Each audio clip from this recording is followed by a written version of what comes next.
بسم الله، الحمد لله، والصلاة والسلام على رسول الله وعلى آله وصحبه ومن والاه. الآن لنفترض هذا الإصبع الخنصر يحمل الرقم 6، والبنصر يحمل الرقم 7، والوسطى يحمل الرقم 8، والسبابة يحمل الرقم 9. هذا في اليد اليمين، وكذلك نفس الشيء في اليد اليسار. الآن إذا ضمينا الأصابع بهذه الطريقة فإن كل إصبع يعتبر 10. إذن الآن والأصابع مضمومة، لدينا الرقم كم؟ 80. هنا 40 وهنا 40، المجموع 80. مثلا 7 ضرب 7، لدينا الأصابع المضمومة 4 تمثل 4 عشرات 40، ونضرب الأصابع هذه الآن 3 أصابع مقابل 3، 3 في 3 ب9، ولدينا 40 أصبح الآن 49.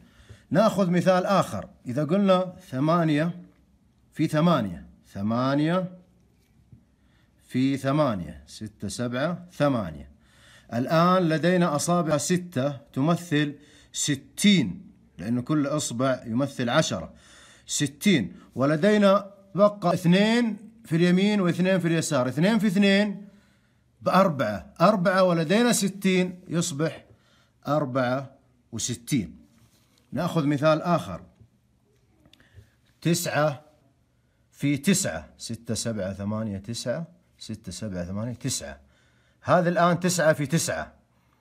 كم الأصابع المطروحة التي تمثل العشرات؟ الأصابع المضمومة التي تمثل العشرات 80. 4 عشرات في اليمين و4 عشرات في اليسار، إذن تمثل 80. بقي لدي إصبع واحد مفتوح في اليمين وإصبع واحد مفتوح في اليسار، أضربهم في بعض، 1 في 1 بكم؟ ب1، ولدي 80، إذا نتيجة 81. نأخذ الآن مثال آخر. إذا قلنا مثلا 7 في 8، 7 6 7 في 8، 6 7 8. لدينا 5 أصابع مضمومة تمثل 50، وتبقى 3 في 2، 3 في 2، 3 ضرب 2 بكم؟